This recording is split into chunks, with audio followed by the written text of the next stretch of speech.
오늘 본문 아가서 5장 1절부터 8절까지의 말씀을 저와 여러분이 함께 한 목소리로 같이 봉독하시겠습니다.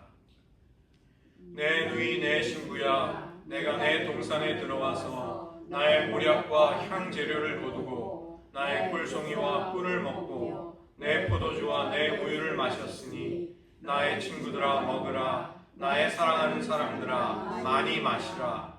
내가 잘지라도 마음은 깨었는데 나의 사랑하는 자의 소리가 들리는구나.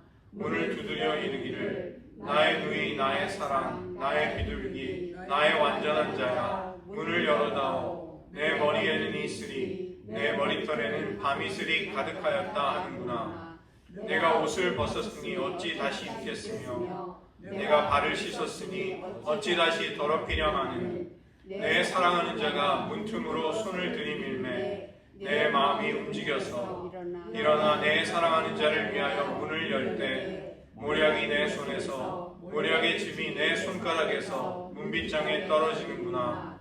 내가 사랑하는 자를 위하여 문을 열었으나 그는 벌써 물러갔네. 그가 말할 때에 내 혼이 나갔구나. 내가 그를 찾아도 못 만났고 불러도 응답이 없었노라. 성안을 순찰하는 자들이 나를 만나매 나를 쳐서 상하게 하였고 성벽을 파수하는 자들이 나의 겉옷을 벗겨 가졌도다. 예루살렘 딸들아, 내가 너희에게 부탁한다.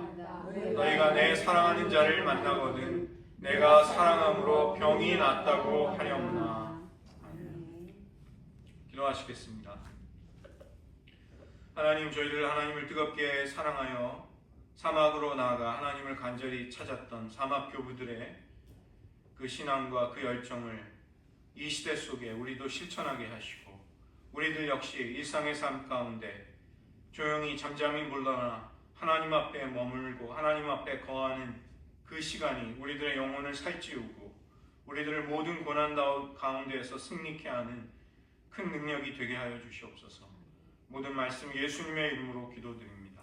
아멘. 오늘은 사막교부들에 관한 내용을 조금 다루면서 우리들의 영혼이 어떻게 하나님을 찾을 것인가에 관해 나누도록 하겠습니다. 기도를 하나님과의 교제라고 할 때 이 기도를 우리가 깊이 있게 잘 하기 위해서는 내가 누구인가, 내가 어떤 삶을 살고 있는가를 보다 더 깊이 이해하고 아실 필요가 있습니다. 기도라는 것은 우리의 존재의 가장 중심에서 가장 진실됨으로부터 우러나오는 것이기 때문에 그런 것이죠. 내가 누구이고 어디로부터 와서 어디로 가는지를 지속적으로 의식하는 것, 그것을 정체성, 아이덴티티라고 합니다. 그리스도인으로서의 정체성은 우리의 눈을 하나님께로 돌려 그분을 바라보게 하고, 기도라는 교제의 통로를 통해서 하나님의 생기가 우리의 삶 속에 흘러 들어오도록 하는 것이죠. 그로 인해서 우리들의 영혼은 일깨어 깨어나서 즐겁게 그분을 노래하게 되는 것입니다. 이것이 우리의 가장 귀한 정체성인데, 안타깝게도 많은 경우 자주 우리는 그런 우리의 본질을 잊어버리면서 살아가는 것이죠. 이 세대가 우리에게 가져오는 너무 강렬한 자극들, 그리고 생활의 분주함이 진정한 나를 잃어버리도록 만드는 것입니다. 우리의 삶에는 두 가지의 상반된 모습이 있는데, 그리스도인의 정체성을 잘 지키고 유지하면서 내가 하나님 앞에 거하고 있다는 것을 의식하며 살아가는 모습이 있죠. 그런가 하면 정신없이 분주하게 세상 속에서 내가 하나님께 속하고 하나님의 백성이라는 그러한 나의 진정한 신분을 잊어버린 채로 단지 세상을 살아가는 모습, 이런 두 가지의 모습이 있는 것입니다. 주님 앞에 주님을 의식할 때 우리의 영혼이 우리와 하나님과의 관계 속에 그 관계들을 주관하게 되고, 세상에서 하나님을 잊고 살아갈 때 우리의 개인적이고 사회적인 자아, 우리의 자아가 우리를 휘두르게 되는 것입니다. 그렇게 우리는 이런 두 가지의 모습으로 왔다 갔다 하면서 살아가는 것이죠. 세상에서 생존하기 위해서, 그리고 살아남기 위해서 세상의 세파에 휩쓸려 살다가 우리는 주일 예배에 참석하면서 우리들의 영혼을 챙기려고 합니다. 그렇지만 바깥 세상에서는 여전히 우리에게 우리의 진정한 참자, 나의 진정한 모습과 다르게 살라는 압력과 그런 부담을 계속해서 주는 것이죠. 우리의 영혼은 위협을 느끼고 그러한 어려움을 극복하기 위해서 이중적인 삶을 만들어내는 것입니다. 위협받는 자아를 달래기 위해서 수많은 위안거리들을 동원하는데 세상을 보시면 수없이 많은 중독들, 또 온갖 쾌락들, 또 권력과 부에 대한 추구, 그것이 악해 보이고 나쁜 것, 혹은 선해 보이고 좋은 것을 막론하고 우리를 하나님으로부터 멀어지게 하는 많은 것들이 사실 온갖 갖가지의 명목으로 우리 앞에 제시되고 있는 것이죠. 그것들은 우리 영혼의 진실을 가리우게 되고 우리가 참 실상을 보지 못하게 하는 위장막과 같은 역할을 하는 것입니다. 우리는 물론 주일날이라든가 기도할 때 우리들의 숨겨진 영혼을 찾아내서 하나님 앞에 나아가려는 그런 노력들을 하죠. 그러나 그것이 지속되지 못할 때 단지 신용, 단지 몸짓이 될 때가 있는 것입니다. 우리는 세속에서의 삶과 숨겨진 영혼의 진실된 삶 사이를 출퇴근하듯이 오락가락하면서 살아가는 것이죠. 많은 경우 가면을 쓴 자아로 무장한 그런 진실하지 못한 우리 자신이 주도하는 삶을 살기도 하는 것입니다. 사실은 이 우리의 자아와 영혼이라는 것은 결코 분리할 수 없는 하나임에도 불구하고 이것이 마치 단절된 것과 같은 삶을 산다는 것이죠. 그렇게 될 때 우리의 영혼은 깊은 잠에 빠지게 됩니다. 하나님이 우리를 때로 채찍질을 하셔도, 하나님의 부르심이 우리에게 계속되어도 우리는 그것을 잘 알아차리지 못한 채로 잠에 빠져들게 되는 것이죠. 오늘 5장 2절을 보시면 내가 잘지라도 마음은 깨었는데 나의 사랑하는 자의 소리가 들리는구나. 이 술람미 여인은 자신을 깊이 사랑하는 솔로몬 왕의 목소리를 어렴풋이는 듣는 것입니다. 왜냐하면 그 왕의 선택과 사랑을 받은 자이기에 자기를 사랑하는 이의 목소리가 들린다는 것을 의식할 수는 있는 것이죠. 그런데 지금 그의 영혼은 자고 있는 것입니다. 자고 있기 때문에 그 영혼의 잠자리를 떨치고 일어나서 사랑하는 이에게로 달려가는 것까지는 못하는 것이죠. 그래서 위기가 찾아오는 것입니다. 그 사랑하는 이가 문틈으로 손을 들이밀며 그 사랑의 교제를 나누자고 초대를 하십니다. 그런데 그 초청에 바로 그 타이밍에, 바로 그때 응답해야 될 시점에 응답을 못하는 것입니다. 그러자 6절을 보시면 내가 내 사랑하는 자를 위하여 문을 열었으나, 이제 뒤늦게 반응을 했지만 사랑하는 솔로몬 왕은 벌써 물러간 것이죠. 그녀의 시야 속에서 왕이 보이지 않는 것입니다. 그리고 그는 순찰하는 자들에게 매를 맞고 성벽을 파수하는 자들이 옷을 벗겨가고 여러 가지 어려움을 당하는 것이죠. 그리고 8절에 그는 다시 한번 예루살렘 딸들에게 부탁을 합니다. 너희가 사랑하는, 나의 사랑하는 그토록 사랑하는 솔로몬 왕을 만나 뵙는다면 내가 사랑함으로 병이 났다고 그분께 꼭 알려드려라. 내가 그때 그 잠자리에서 문틈으로 나와 사랑의 교제를 나누자고 나를 부르시는 왕의 부름에 응답하지 못했던 것은 나의 불찰이지만, 그렇다고 내 마음이 결코 그분을 향한 사랑이 식지 않았다는 것을 반드시 알려다오. 나는 상사병이 났다. 나는 그 사랑하는 주님을 만나고자 내 마음에 상사병이 났다. 이 고백을 하는 것입니다. 성도에게도 주님이 찾아오시고 임재하셔서 그 깊은 사랑의 교제를 나누자고 하시는 때가 있습니다. 그런데 문제는 우리들의 영혼이 깨어있지 못하면, 잠들어 있으면 응답을 제대로 못하는 것입니다. 우리의 심령과 우리의 존재의 문을 활짝 열고 그분을 모셔드려야 하는데 그 타이밍을 놓치는 것이죠. 그리고 문을 열면 그분은 벌써 물러나고 다른 곳에 가 계신 것입니다. 우리를 영영이 버리거나 떠났다는 것은 아니지만 우리가 제때에 응답하였다면 깊은 사랑의 교제 속으로 들어갈 타이밍을 놓쳐버리는 것입니다. 우리는 이처럼 사랑하고 사랑받으려는, 그리고 사랑 안에서 우리 자신을 발견하고 싶은 간절한 갈망이 있죠. 매 순간 깨어있을 때 우리는 바로 그런 사랑의 갈망을 느끼고 주님과의 관계에서 올바른 응답을 할 수 있게 됩니다. 그 갈망은 우리의 정체성으로부터, 우리의 신자됨으로부터 나오는 것입니다. 하나님의 형상이기에 우리는 그 갈망을 가지고 있는 것이죠. 그러나 우리는 많은 경우 영적으로 잠들어 있기도 하고, 또 상처를 받았거나 상처에 대한 두려움 때문에 사랑을 억누르다가 그 엄청난 주님과의 교제의 세계가 열리는 것을 놓치게 됩니다. 우리의 영은 마음 깊은 곳에 문을 걸어 잠그고 잠들어 있게 되고, 그렇게 되면 우리의 자아가 살아남고자 발버둥을 치는 삶을 살아가게 되는 것이죠. 이 메마르고 지쳐버린 자아가 드리는 기도는 힘이 없습니다. 하늘에 닿지 못하고 허공을 맴도는 독백과 같은 기도가 되어버리는 것이죠.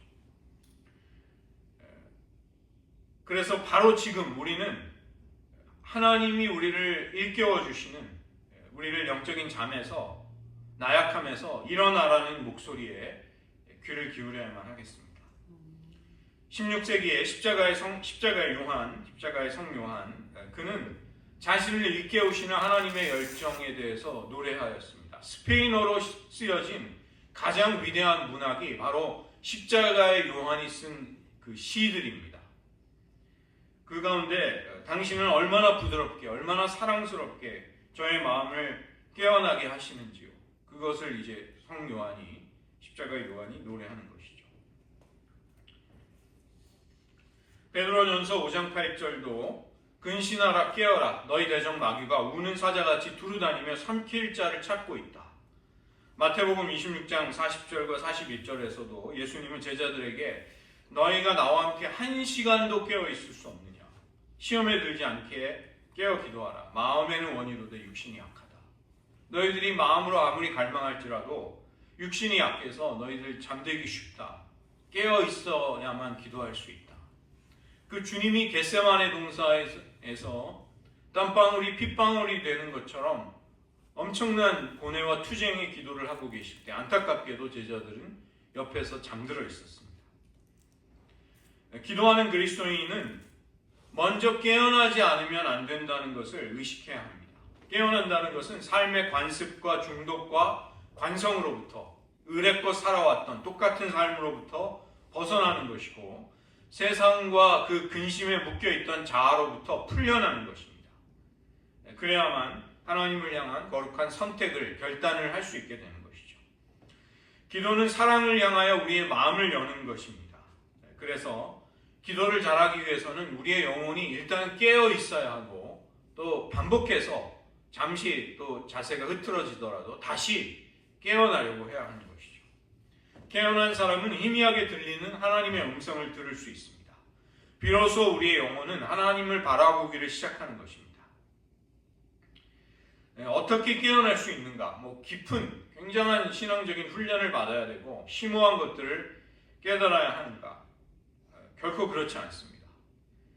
너무나도 단순하고 간단합니다. 겸손한 마음으로 우리의 내면을 향하여 의식을 모으고 선하신 하나님이 반드시 우리를 찾고 계시고 부르시다는 것을 믿음을 가지고 확신하면서 하나님 앞에 나아가는 것입니다. 그것만 필요합니다. 그것만 있으면 됩니다.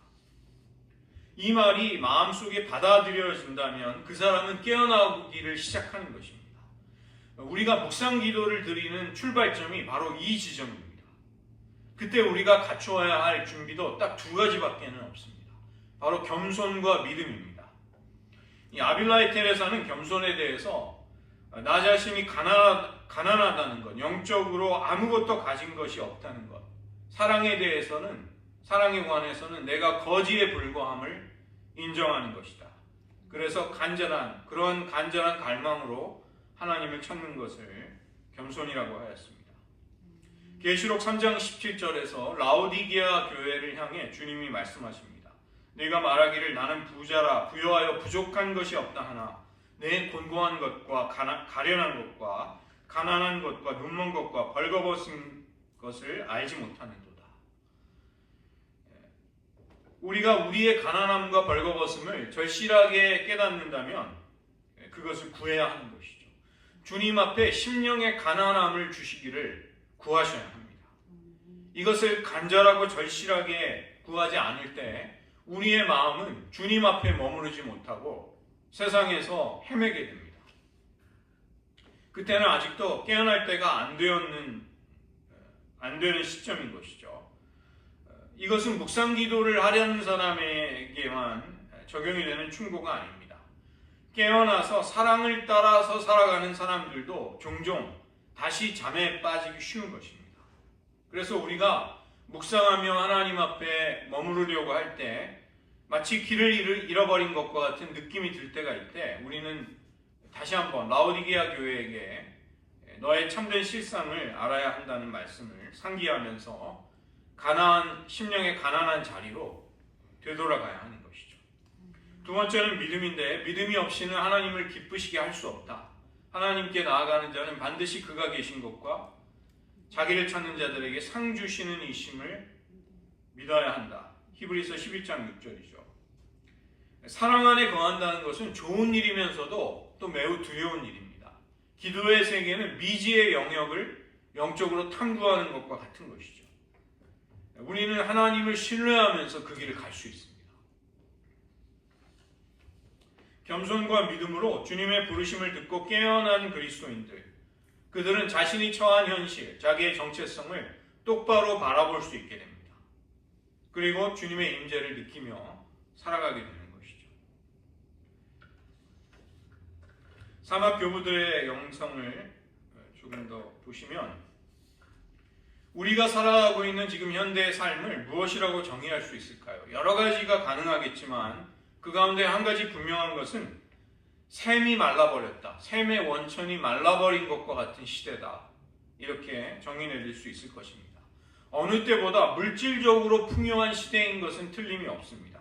온갖 안락함을 제공하는 편리한 것들, 편리한 도구들, 또 문명의 이기들, 풍요로운 먹거리들이 넘쳐나고 있습니다.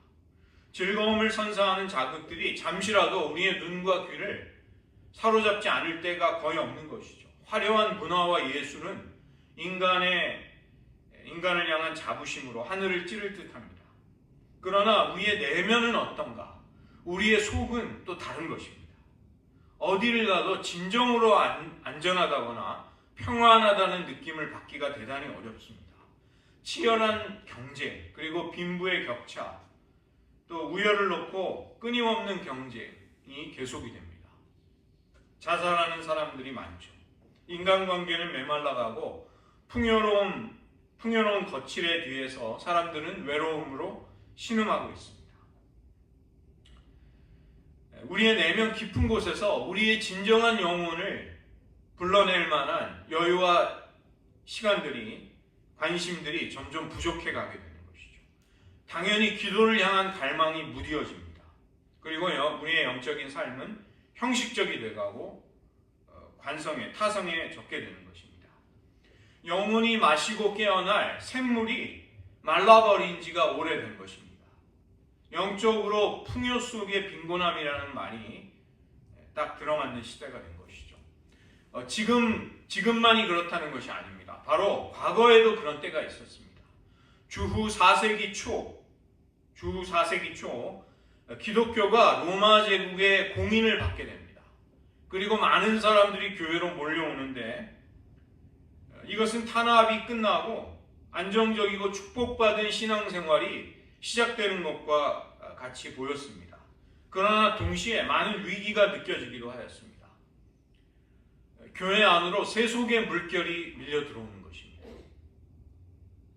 그러자 몇몇 사람들이 하나님을 찾아 기도하기 위해 죽음을 무릅쓰고 사막으로 가기 시작하였습니다. 대표적으로 이집트의 스케티스 사막 이런 곳으로 많은 사람들이, 근데 참 재미있고 놀라운 것은 어느 누구도 그것을 무브먼트로 조직으로 만들어서 그 일을 한 것이 아니라 하나님의 사랑에 이끌린 사람들이 하나 둘 모이다 보니까 그런 사람들이 늘어가게 된 것이죠. 황량한 들판에서 해충과 굶주림과 고독과 싸우면서 치열하게 하나님을 찾기 시작했습니다. 이들의 기도는 치유와 기적을 불러일으키고 영혼의 갈망으로 깨어난 사람들이 하나 둘 이러한 사람들의 주위에 모여들기 시작한 것이죠. 그래서 기독교의 영성은 4세기에 주후 4세기에 사막에서 새로운 꽃을 피우게 됩니다. 그들을 사막의 교부들이라고 불렀습니다. Desert Fathers. 이들의 영성이 서방 수도원의 묵상의 영성으로 이어지고 오늘날 기독교의 영성의 가장 중요한 물줄기가 된 것입니다. 우리가 크게 관심을 기울이지 않았을 뿐 이 에레모스, 광야, 사막, 하나님이 사람들을 부르셔서 만나주시고 소명을 깨우쳐 주시는 장소에서 기독교의 영성과 믿음의 깊이는 계속되어 왔던 것이죠.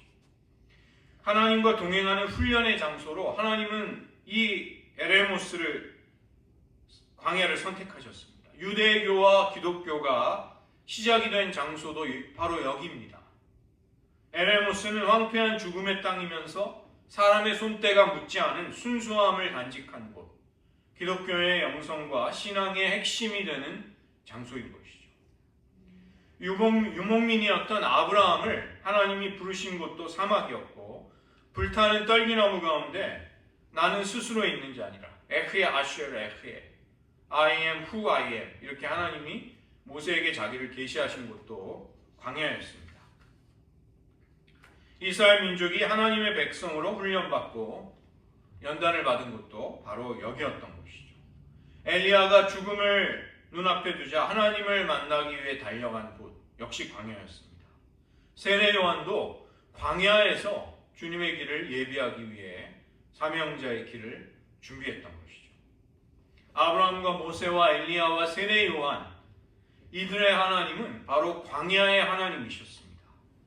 하나님이 사람들을 만나기 원했던 곳이 바로 에레모스였기 때문에 그런 것이죠. 이 에레모스의 영성은 우리 주님 예수님에게서 절정에 이르게 됩니다. 예수님은 세례를 받으신 후 성령이 충만하셔서 광야로 이끌려 가셨습니다. 거기에서 마귀의 유혹을 물리치시고 승리하신 후에 그분의 메시아로서의 정체성을 선포하시면서 사역을 시작한 것이죠. 그래서 이 에레모스, 광야, 한적한 곳, 이곳은 우리의 기독교 영성의 원형이 있는 곳입니다. 우리의 믿음이 시작된 곳입니다. 그리스도인의 정체성과 소명은 바로 여기 광야에서 시작이 되죠. 그래서 우리 신앙인들에게 광야는 회복의 땅입니다. 부르짖음과 간구와 침묵 속에서 하나님을 만나는 곳입니다. 아브라함과 이삭과 야곱처럼 예수님도 에레모스를 사랑하셨습니다. 그분은 하나님 아버지와 대화하기 위해 이른 새벽에 한적한 곳으로 가서 기도하셨고 제자들에게도 그렇게 하라고 하셨습니다. 예수님을 따르는 제자들 베드로와 바울, 수많은 사막의 아빠스와 암마스들, 사막 교부들과 사막의 어머니들, 그리고 수도원의 수도사들, 오늘날 우리들 모두가 다 이 하나님이 우리를 부르시는 장소, 광야로 가는 것이죠. 사막으로 들어간 사람들을 세상에서는 모나코스라고 불렀는데 이 말은 홀로 독신자를 의미했습니다. 그러나 이 땅의 부와 인간적인 염려와 근심에서 벗어나 진정한 자기를 찾기 위해 사막의 고독 속으로 나아가서 하나님께 온전히 헌신하려는 의지의 표현, 그것으로 그 말의 의미가 바뀌게 된 것입니다. 우리는 무언가 장엄하고 화려하고 아름다운 곳에서 하나님을 만날 것을 기대하죠. 굉장한 모자이크로 또 아름다운 예술 작품으로 장식이 되어 있고 파이프 오르간의 손율이 흐르는 곳, 또 반주에 맞추어서 뜨겁게 성가대의 찬양이 들려지는 그런 곳, 정말 성숙하고 우아하고 고상한 성도들이 교제를 나누는 그런 곳에서 하나님의 임재를 쉽게 느낀다고 생각합니다. 그러나 역설적으로 하나님은 광야에서 사람들을 만나고 싶어 하셨습니다. 황량한 땅, 한적한 곳, 에레모스였던 것이죠. 이 사막 교부들이 깊은 기도 속에 하나님과의 교제에 힘쓰기 위해서 그들은 예수님의 가르침을 따라 움막이라든가 동굴 속에 발견되는 골방에서 홀로 살아갔습니다. 그리고 죽음과 위험으로부터 이제 서로를 보호하기 위해서 나중에는 공동체를 이루었지만 삶의 원칙을 결코 깨트리지는 않았습니다. 홀로 함께, 그러면서도 함께 홀로, 즉 하나님 앞에 홀로 나아가 하나님을 찾기 위한 삶을 결코 흐트러뜨리지 않았던 것입니다. 그들의 일상은 단순했고 하루는 손으로 하는 노동, 그리고 보통 한 번에 한 끼의 식사, 그리고 침묵과 묵상으로 이루어졌습니다. 독방에 머물 때 손으로 노동을 하고 묵상하며 기도하는 것, 이 세 가지에 열중하는 것이 생활의 원칙이었습니다. 그 중에서도 기도와 묵상이 중심을 이루었는데 진정한 수도사의 마음속에는 시편과 기도가 늘 깃들어 있어야 한다. 이렇게 그들은 생각했던 것이죠. 우리가 이 사막 교부들에게서 오늘날 본받아야 할, 그리고 적용이 필요한 제일 중요한 것이 침묵 가운데 드리는 묵상의 기도입니다. 침묵 가운데 하나님 앞에 거하며 드리는 묵상하는 그러한 삶인 것이죠. 그들은 하나님을 만나기 위한 준비로 자기의 마음을 잘 성찰했습니다. 그리고 산상수훈의 말씀을 따라 마음을 청결하게 하는 것에 굉장히 심혈을 기울였습니다.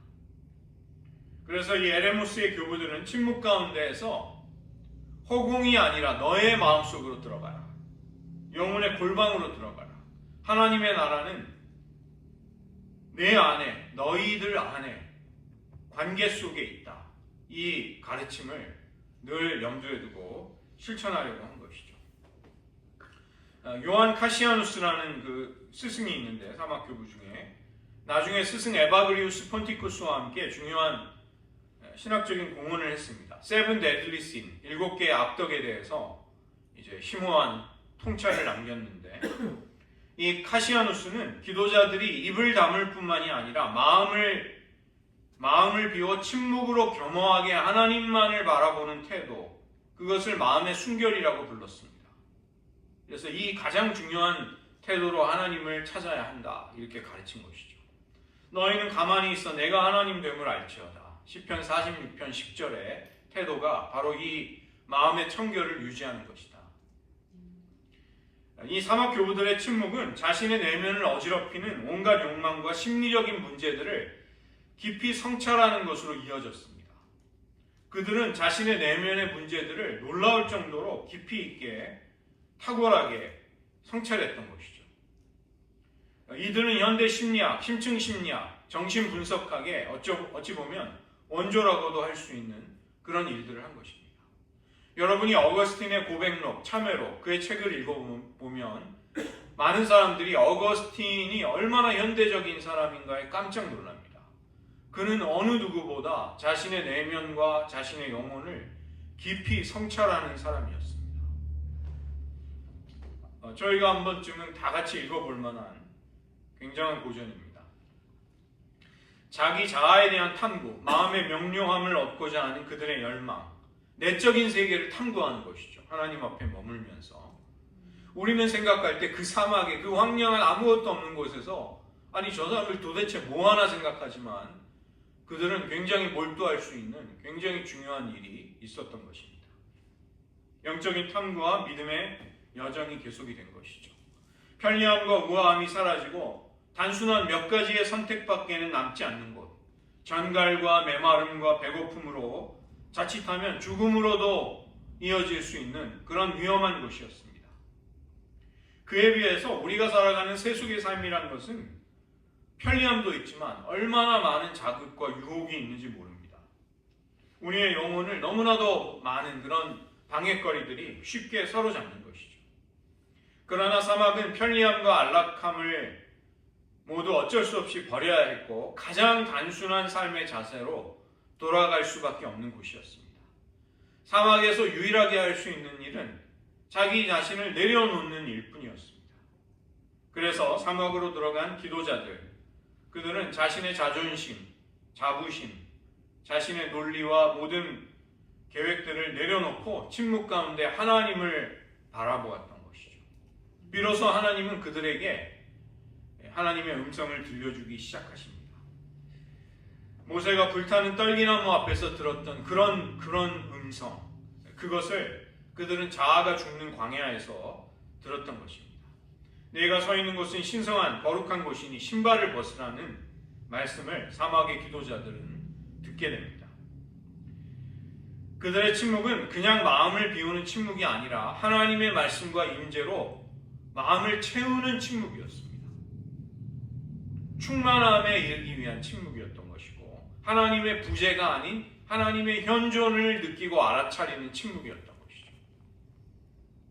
그래서 이들은 일생을 바위와 모래 틈에서 지내면서 집념과 유혹을 이겨내려고 하고 이것은 하나님을 만나기 위함이었습니다. 그래서 진정한 자신이 될 수 있었던 것이죠.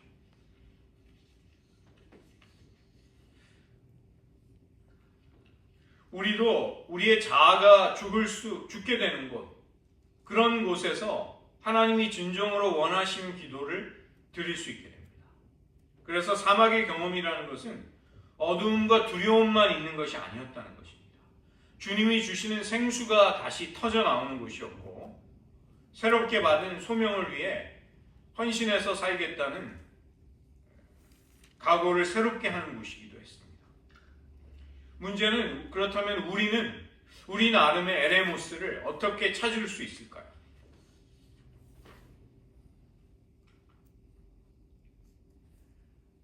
우리도 살아가다가 영혼의 열정이 식어버리고 지치고 어려움에 빠질 때가 있죠. 제가 캐나다 목사님의 한 간증을 인상 깊게 들은 적이 있는데 이분은 처참하게 목회를 실패한 후에 너무 상처가 커서 어떤 사람도 만나지 않아도 되는 그 커다란 나무들을 벌목하는 벌목장의 일꾼이 돼서 거기서 나무를 베는 삶을 살아갑니다. 그러다가 이제 자기 혼자 자는 숙소에서 잠이 들었는데 예수님의 음성을 자다가 듣게 됩니다. 예수님은 십자가 위에서 고통스러워하시고 신음을 흘리시고 절망에 가득 찬 외침으로 슬퍼하셨습니다. 주님의 그 음성과 주님의 아픔이 그의 영혼에 느껴지자 그는 자신의 상처를 극복할 수 있게 됩니다. 그리고 나중에 다시 목회의 자리로 돌아갈 수 있었다고 합니다. 우리는 일상의 삶뿐만이 아니라 신앙적인 환경 속에서조차 자꾸만 자극적인 감각들에 익숙해져 있습니다. 어떤 의미에서는 중독이 되어 있는 것이죠. 열정적인 기도의 분위기, 지적인 설교, 감각을 파고드는 아주 감동적인 찬양, 이러한 것들로 우리의 뇌는 도파민에 쩔어 있는 것입니다. 이런 것들이 나쁘다는 것이 아니라 그것이 자칫하면 깊은 하나님을 만나지 못한 채 우리의 표면적인 자아만을 만족시킨다면 우리의 영혼의 갈증은 해결이 되지 않는다는 것입니다.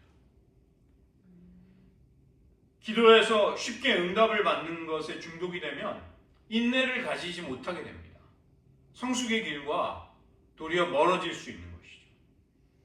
하나님보다 하나님이 주시는 은혜에 매달리고 우리의 영적인 기질은 아주 천박해지게 됩니다.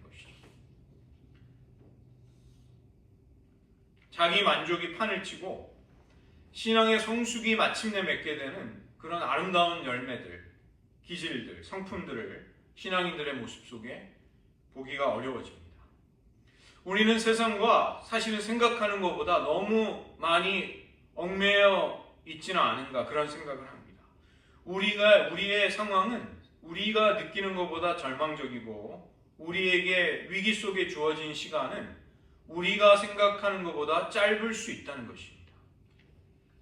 제가 어제 받은 따끈따끈한 사진을 보여드리겠습니다. 제 아내가 영국에서 보내온 사진인데 고색창연한 유서 깊은 예배당이 술집과 식당으로 그냥 바뀌어버린 것입니다. 여기에선 잘 자세히 안 보이시는데 제가 더 충격적인 장면을 보여드릴게요. 저기 가운데 하얀색으로 대리석으로 되어 있는 것이 풀핏, 설교단입니다. 설교단에 여러분 보시기에 왼쪽에 노란색 간판이 있는데 거기 와인바라고 적혀 있고 오른쪽에는 칵테일바가 있습니다. 대리석으로 된 그 설교단 위에 불과 수십 년 전에 설교자들이 서서 열정적으로 하나님의 말씀을 전했을 것입니다. 그런데 좌우로 술집이 들어선 것입니다. 지금 영국에서 기독교가 쇠퇴해가는 영국에서 벌어지는 모습이죠. 현실적으로 우리는 사막으로는 들어갈 수 없죠. 그러나 이 세상에 얽매여 있는 데서 우리의 영혼이 어떻게 하나님께로 갈 수 있을까? 어떻게 해야 마음을 비우고 하나님을 바라볼 수 있을까? 4세기에 사막 교부들에게 그랬던 것처럼 주님의 부르심은 오늘 우리들에게도 유효한 것입니다. 너희는 따로 한적한 곳으로 가서 좀 쉬어라. 예수님의 말씀입니다. 제자들에게 하신 말씀. 사막 교부들이 그것을 듣고 사막으로 갔죠. 물리적인 사막은 우리가 지금 물리적인 사막에 가는 것은 어렵죠. 그러나 고독과 침묵 속에 하나님을 만나는 우리 나름의 장소를 마련하시면 됩니다. 그래서 이 시대는 에레모스의 사막 교부들의 지혜를 다시 발견해야 할 때인 것이죠.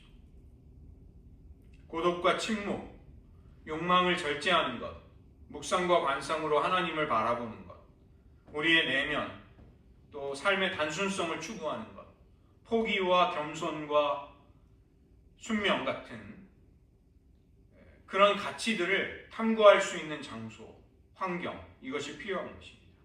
그리고 그런 방법을 우리 나름대로 찾아내야만 하는 것이죠. 우리는 현대의 화려한 도시의 소음 속에 거짓도 위선도 변명도 없이 하나님을 찾아 나설 수 있는 그런 곳을 발견할 필요가 있습니다. 외딴 곳, 한적한 곳이지만 영적으로는 부요한 곳, 그런 곳을 나름대로 개발해내야 한다는 것입니다. 제가 신학교를 다닐 때 이제 그 당시 연동교회 이성희 목사님이라는 분이 교회 행정학을 가르치셨는데 자꾸 미래에 관련된 저서들을 계속 내시더라고요. 교회, 한국교회 미래, 이런 거. 그래서 조금 의아했습니다. 목회자가, 그리고 미래를 예측한다는 게 사실 상당히 어려운 일이잖아요. 그런데 이제 이 목사님이 결국 나중에는 사막 교부들에 대한 책을 내시더라고요. 그래서 아무리 이렇게 그 현대 미래를 분석하더라도 결국은 기독교의 영성의 뿌리와 원천으로 돌아갈 수밖에 없다. 이제 그것을 이제 저희 그때 그 당시 학생이었던 저희들 친구들과 함께 결국 사막교부들에 대한 책을 내셨구나. 그런 대화를 나눴습니다. 사막교부들의 에레모스가 의미하는 핵심은 일상의 삶의 구습, 압박으로부터 우리를 분리시키는 장소가 있어야 한다는 것입니다. 그 아래 우리 영혼의 심연의 깊은 곳에 흐르고 있는 하나님의 사랑에 나를 맡길 수 있는 순수한 갈망을 되찾을 수 있는 곳, 그 장소가 필요한 것이죠. 그래서 광야에서 침묵하는 것입니다.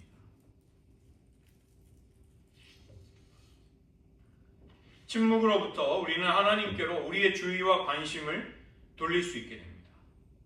우리가 침묵을 껴안고 침묵이 우리를 껴안아서 그 가운데서 우리는 치유를 경험하고 하나님의 임재 속에 충전을 받게 되는 것이죠. 우리는 묵상에서 이것을 기대하는 것입니다.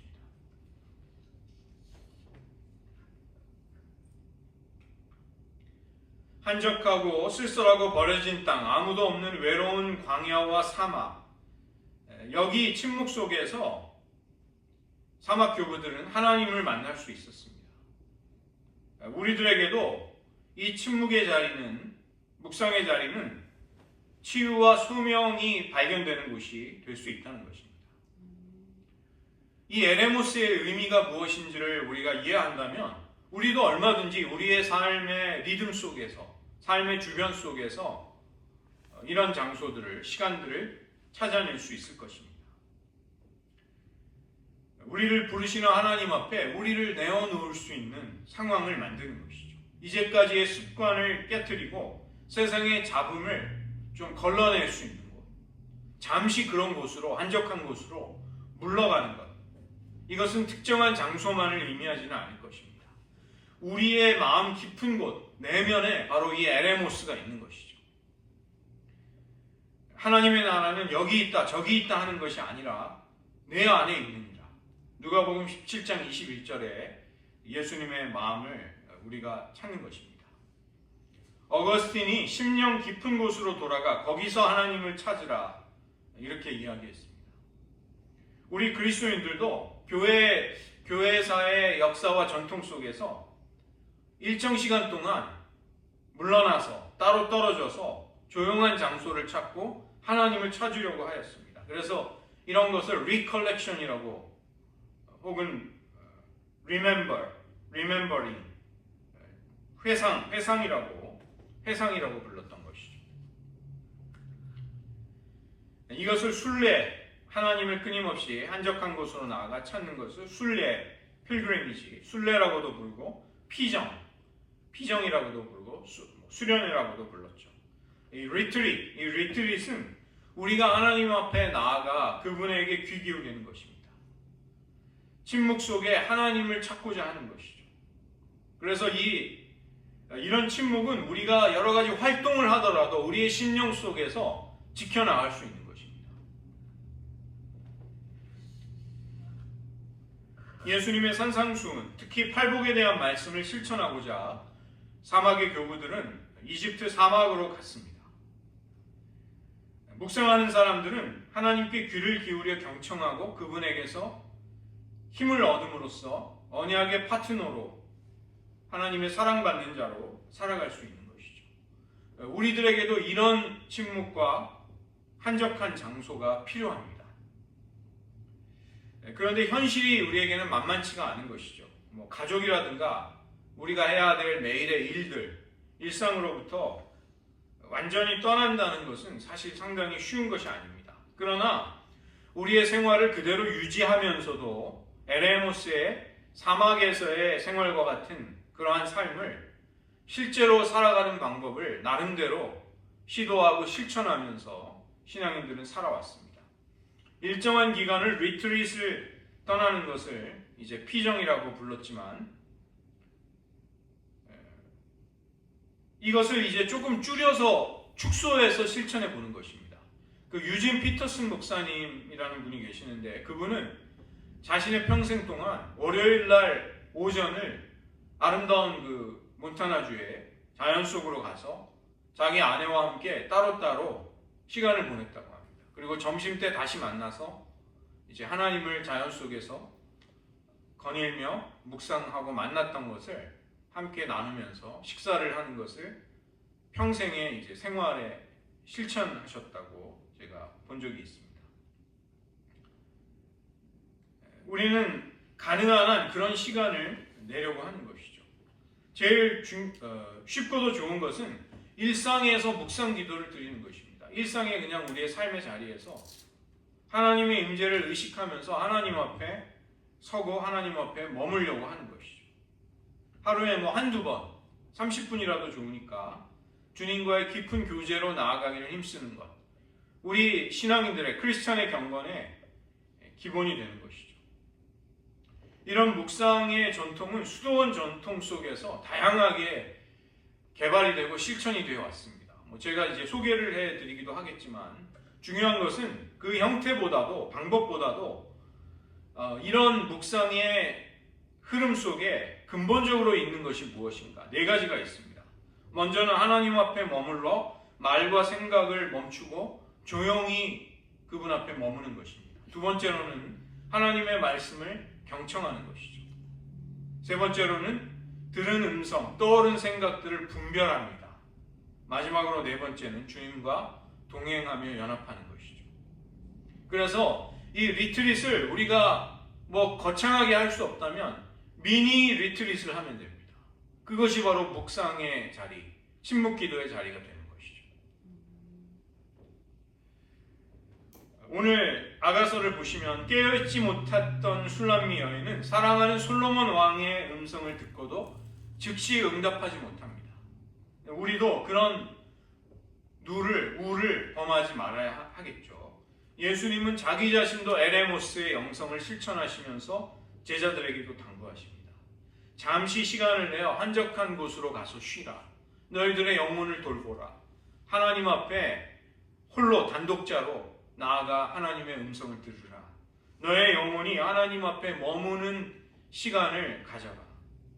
우리는 그것을 묵상과 침묵 가운데 되찾을 수 있다는 것입니다. 이 시간 말씀을 의지하면서 하나님 앞에, 하나님, 저의 삶 가운데 주님 앞에 머무는 삶이 부족했다면 그러한 삶을 실천하기를 원하고, 또 지금 그러한 삶을 실천하고 계시는 분이 계시다면 하나님, 더욱 깊은 은혜의 자리로 나아가도록 우리의 침묵 기도와 묵상의 자리가 정말 관상에까지, 컨템플레이션, 하나님의 사랑 가운데 깊이 안식하는 데까지 들어가게 해달라고 한번 간구하면서 오늘 들은 말씀 의지하면서 잠시 기도하겠습니다.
사랑하는 이 음성에 즉시 응답하지 못했던 슐람미 여인의 실수가 우리들의 삶에 반복이 되지 않도록, 고쳐지지 않은 채로 그냥 남아있지 않도록 하나님, 우리들의 삶을 개혁시켜 주시고 바꾸어 주시옵소서. 우리가 하나님을 찾을 때 얼마나 깊이 하나님이 우리를 만나기를 원하시는지를 알고 우리들을 깜짝 놀라게 되는 그러한 날들을 허락하여 주시옵소서.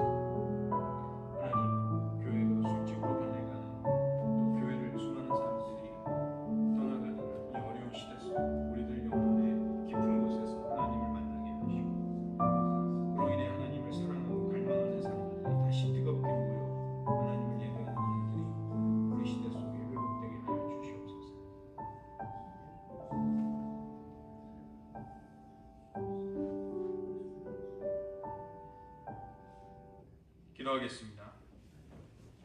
하나님 아버지, 너희는 따로 한적한 곳으로 가서 쉬라. 하나님 앞에 머물고 하나님 앞에 단독자로 침묵 가운데 묵상하며 하나님의 은혜와 영광의 아름다움을 사모하며 하나님 앞에 머물러야 할 그런 시간들이 제자들에게, 사막교부들에게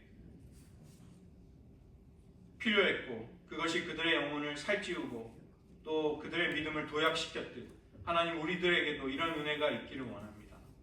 하나님, 우리들의 삶이 분주한 하루의 일정에 해야 할 일들의 의무에 쫓겨 그냥 흘러가는 삶이 되지 않도록 하시고, 우리의 삶의 공간의 한켠을 하나님께 떼어 우리들의 삶의 가장 귀한 시간을 따로 분별하여 하나님 앞에 드리기를 원합니다.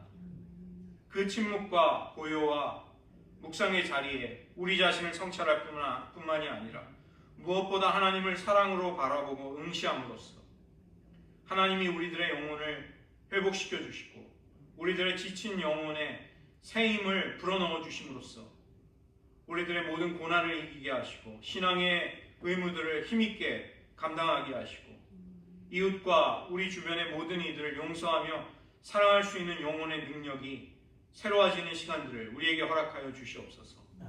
하나님, 이 시대 수많은 사람들이 하나님을 저버리고 교회가 메말라가고 또 신앙 공동체가 깨어지는 가슴 아픈 일들이 벌어지고 있습니다.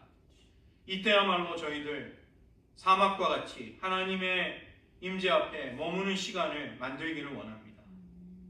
그곳에서 우리들의 영혼이 회복이 되고 또 교회가 그런 신앙과 믿음과 영성의 길을 격려하며 서로 함께 나아갈 때에 하나님을 향한 뜨거운 사랑이 사람들의 심령 속에 불타오르는 일이 다시 회복되기를 원합니다. 하나님, 수많은 사람들이 하나님의 사랑에 이끌려 구원의 자리로 나아와 생명의 길로 나아가는 그런 변화들을 우리들 생애 속에 보게 하시고, 그러한 변화가 오기 전이라도 하나님 먼저 이 시간 지금부터 저희들의 영혼이 하나님을 향하게 하여 주시옵소서. 모든 말씀 예수님의 이름으로 기도드립니다.